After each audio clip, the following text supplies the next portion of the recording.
जय हिंद दोस्तों, मैं मुस्तकीम खान और आप देख रहे हैं नोएडा टुडे। दोस्तों, किसानों के संबंध में आज बहुत बड़ी खबर है। किसानों की बहुत बड़ी जीत हुई है क्योंकि सुप्रीम कोर्ट ने 64.7% जो अतिरिक्त मुआवजा है उसको मंजूरी दे दी है। आदेश कर दिया है कि ये 64.7% जो मुआवजा है वो किसानों को दिए जाए। तो दोस्तों, इस लड़ाई को लड़ने के लिए भारतीय किसानों लोक शक्ति के राष्ट्रीय अध्यक्ष मास्टर स्वराज सिंह ने काफ़ी प्रयास किया, काफ़ी मेहनत की और काफ़ी रुपया भी खर्च करा, समय भी खर्च करा। और आज जो ये जीत हासिल हुई है उसका श्रेय मास्टर स्वराज सिंह के लिए ही जाता है। तो इसकी 64.7% मुआवजे की मांग कब से शुरू हुई और क्या क्या संघर्ष सुप्रीम कोर्ट में करने पड़े, क्या क्या इसके बारे में पूरी कहानी रही। तो मेरे साथ मास्टर स्वराज सिंह मेरे साथ मौजूद है। मैं इनसे बात करना चाहूँगा और जानना चाहूँगा कि ये जो पूरा जो वाकया चला है, जब से 64.7% मुआवजे की जो मांग उठनी शुरू हुई है तब से लेकर आज तक क्या क्या बात रही है।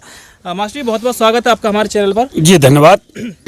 जैसा आज किसानों की जीत हुई है, क्या कहना चाहेंगे इसके बारे में? इसके लिए काफ़ी संघर्ष भारतीय किसान लोक शक्ति ने किया। सलारपुर अंडरपास पे मेरे नेतृत्व में 4.5 महीने धरना दिया गया। हम पर मुकदमे भी लिखे जिनको आज भी भुगत रहे हैं। 2013 में सपा सरकार में कैबिनेट मंत्री थे राजेंद्र चौधरी, उनकी अध्यक्षता में ये कमेटी बनी। आपको रोकूंगा बस थोड़ा सा। मैं ये मालूम करना चाहूँगा, जैसे किसानों को जो मुआवजा बंटना स्टार्ट हुआ सबसे पहले शायद 2008 के लास्ट में और 2009 में बंटना स्टार्ट हुआ था यहाँ पर, तो उस समय कोई जिक्र था क्या 64%? नहीं, उस समय नहीं था।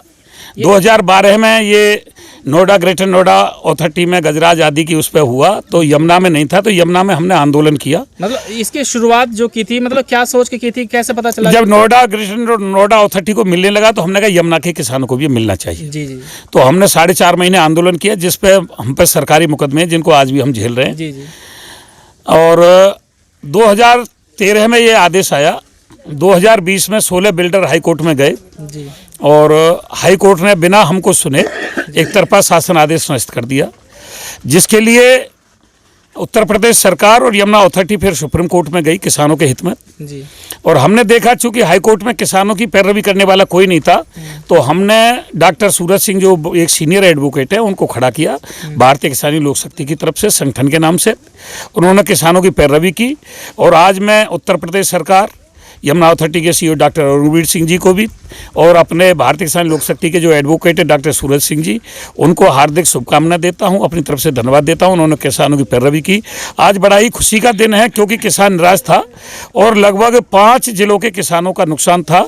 आगरा से लेकर के आगरा, मथुरा, हाथरस, अलीगढ़, बुलंदशहर, गौतम बुद्ध नगर, ये 6 जिले इससे प्रभावित थे। आज 6 जिलों के लिए 64.7% की किसानों की बहुत बड़ी जीत हुई है, जिसके लिए क्षेत्र के किसानों के लिए भी और अथॉरिटी के अधिकारियों के लिए और उत्तर प्रदेश सरकार के लिए मैं धन्यवाद देना चाहता हूं। क्योंकि सरकार अगर संगठन कोई दिल से लड़ाई लड़ता है तो सरकार आवाज़ सुनती है।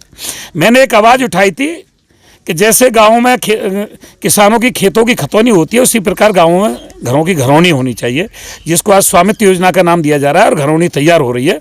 तो माननीय मोदी जी ने, योगी जी ने, उत्तर प्रदेश के जो मुख्यमंत्री हैं उन्होंने हमारी आवाज़ सुनी और स्वामित्व योजना के नाम से घरौनी को लागू किया, जिसका आज गाँव में किसानों को लाभ हो रहा है। मास्टर, बहुत सारी किसान यूनियनें जो तरह तरह के दावे कर रही हैं, लगातार किसानों की लड़ाई लड़ती जा रही हैं, लेकिन मुझे नहीं लगता कि बहुत सारे जो किसानों की समस्याएं सॉल्व हुई हैं। आज भी समस्या जस की तस बनी हुई है और ये जो 64.7% वाली जो बात है, आपके संगठन ने जल्दी ही जन्म लिया है और आपने इतने बड़ा जो संघर्ष किया है इसके बारे में, लेकिन जो बहुत सारी किसान यूनियन पुरानी भी हैं, उन लोगों ने क्यों इसके बारे में ना सोचा? केवल वो मतलब धरना देने तक ही सीमित रहे और कहीं ना कहीं अधिकारियों पर दबाव बनाने तक ही सीमित रहे। बस उसका जवाब तो वही संगठन दे पाएंगे कि भाई उन्होंने अपना वकील क्यों नहीं खड़ा किया या किसानों के हित में वो सुप्रीम कोर्ट क्यों नहीं गए। लेकिन मेरी अंतरात्मा ये थी कि भाई जब हमने 4.5 महीने सलारपुर अंडरपास पे बैठ करके इस 64.7% को किसान के हित में करवाया और यहाँ तक कि पहला चेक भी मेरे हाथ से ही रोनिजा के किसानों को वहाँ दिया गया। सबसे पहला चेक मेरे हाथ से दिया गया। वो जब निरस्त हुआ तो मुझे बहुत पीड़ा हुई। मैंने संकल्प लिया था कि हर कीमत पे किसानों के हक को नहीं मरने देंगे और मेरी आत्मा की, अंतरात्मा की आवाज़ थी, चाहे भले कुछ भी हो जाए, हमको वकील खड़ा करके पैरवी करनी है। अच्छा, सुप्रीम कोर्ट में जो मामला चल रहा था उसमें कितने पक्ष बने हुए थे? उसमें 16 बिल्डर्स थे जिनके 16 वकील खड़े हुए थे। उत्तर प्रदेश सरकार का एक वकील था, एक यमुना विकास प्राधिकरण का वकील था और एक भारतीय किसान लोक शक्ति के डॉक्टर सूरज सिंह जो सीनियर एडवोकेट है वो थे। 3 मतलब जो यमुना प्राधिकरण और यूपी सरकार और आपका वकील किसानों के पक्ष में थे? किसानों के पक्ष में थे। और जो बिल्डर के वकील हैं वो अपने पक्ष में थे। इसको निरस्त करा, उन्होंने निरस्त कराया था हाई कोर्ट में 16 बिल्डरों को। वो क्या चाह रहे थे? वो ये चाह रहे थे कि भाई हमें पैसा ना देना पड़े, क्योंकि शासन आदेश में ये था कि भाई जो आवंटी है वो पैसा देगा, अथॉरिटी उनसे लेगी और आगे किसानों को वितरित करेगी, तो वो अपनी जेब से पैसा देना नहीं चाह रहे थे। जी जी। ये था। तो मास्टर जी बहुत सारे लगभग 80% किसानों को तो मिल चुका था पहले, ये जी। 80% खाली 20% बचे थे और 20% में जहाँ तक मुझे पता लगभग 7,000 किसान भी बचे हुए थे जिन्हें ये 64% दिया जाना है। तो इनको लेकर जो लोगों का आपके पास काफ़ी फ़ोन भी आ रहे होंगे और मेरे पास भी काफ़ी लोग कॉल कर रहे हैं कि भाई जो जेवर में मुआवजा मिला है क्या इन लोगों को मिलेगा, तो उन लोगों को थोड़ी मिलेगा। नहीं, जो सन 2011 तक भूमि अधिग्रहण हुई जी जी, और जिनको मुआवजा यमुना विकास प्राधिकरण ने अपने रेट से दिया, ये उनके लिए है। कुछ सहमति पे फाइल उठ गई थी, उन सहमति के किसानों के लिए है। बाद में यमुना अथॉरिटी ने लगभग जितना 64 और यमुना अथॉरिटी का रेट था उसको बढ़ा करके उन्होंने जमीन सहमति पे ली। एक बार तो फिर एयरपोर्ट के लिए हुई है, उसके बाद सहमति पे जमीन जाती रही। लेकिन 2009 से 11 तक के किसान और सहमति वाले किसान, यहाँ तक की भी बात है कि एक बार सहमति के किसान हाई कोर्ट पहुंच गए थे जी कि हमको 64% कम मिल रहा है, बढ़ के मिलना चाहिए। तो हाई कोर्ट ने यह कह दिया था कि सहमति के किसानों को तो 64% दिया ही नहीं जाना चाहिए था, क्योंकि आपने बेनामा किया है। उसके लिए भी हमने फिर लड़ाई लड़ी और उत्तर प्रदेश सरकार से ये कहलवाया कि सहमति के किसानों को भी मुआवजा दिया जाए। जमीन तो सबकी बराबर जमीन सबकी बराबर गई है। तो उत्तर प्रदेश सरकार ने फिर हमारे आंदोलन के माध्यम से वो बात मानी, माननीय मुख्यमंत्री योगी जी ने, और फिर सहमति के किसानों को भी कहा। तो मास्टर सन 2020 से आप इस केस को लड़े और 2022 चल रही है। इस बीच में कभी ऐसे कोई निराशपन वाली बात आई कि भाई नहीं, मैं कभी निराश नहीं था। मेरी अंतरात्मा ये कह रही थी कि हम जीतेंगे और हम सत्य की लड़ाई लड़ रहे हैं। सत्यमेव जयते, सत्य की हमेशा विजय होती है। किसानों का हक था और संकल्प लिया था कि किसानों को हर कीमत पे 64.7% दिला के हटेंगे। ये भारतीय किसान लोक शक्ति का संकल्प था। इस बीच में कभी कोई ऐसा दबाव आया होगा भाई आप बैठ जाओ नहीं तो ये हो जाएगा वो जाएगा? हाँ, कुछ मेरे साथी थे और संगठनों के साथी थे, वो कह रहे थे जी मास्टर जी आप सुप्रीम कोर्ट में वकील खड़ा कर रहे हो, आप आंदोलन करने में कमजोरी लाओगे।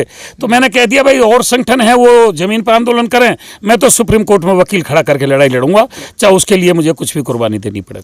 तो जहाँ तक हमारा मानना है, आपका वकील था, तो जिन किसानों को लाभ होगा वो निश्चित रूप से आपको ही धन्यवाद बोलेंगे, क्योंकि आप ही एक ऐसे शख्स हैं जिन्होंने उनकी आवाज़ उठाई है, सुप्रीम कोर्ट में अपना वकील खड़ा करा, अपने बलबूते पे खड़ा, अपने पैसों से वकील खड़ा करा। आने जाने का किराया भी काफ़ी होता है, क्योंकि इतनी बड़ी कमाई तो हर किसी की ना होती है, लेकिन इतना संघर्ष करने के बाद जो किसानों को अपने फायदा पहुँचाया, अपने निजी तो कोई काम नहीं था ये? नहीं, मेरा पैसा नहीं था, संगठन का पैसा था, संगठन के कार्यकर्ताओं का पैसा था। ये संगठन चंदा से चलता है, तो मेरे साथियों ने भी मुझे इसमें सहयोग किया और हमने भी सहयोग किया जितना भी हो सकता था। लेकिन खून पसीने की कमाई थी, गरीब किसानों का सहयोग था। जितना भी जिसने इसमें सहयोग किया उनका सबका धन्यवाद। और पूरे क्षेत्र के किसानों को आज खुशी की लहर है, खुशी मनानी चाहिए। मुझे तो यही खुशी है कि हम जिस संकल्प को लेकर चले उसकी जीत हुई। क्षेत्र का किसान मुझे धन्यवाद कहे ना कहे, मैं धन्यवाद का भूखा नहीं हूँ। मैं मेरी जो अंतरात्मा कहती है मैं उस काम को करता हूँ।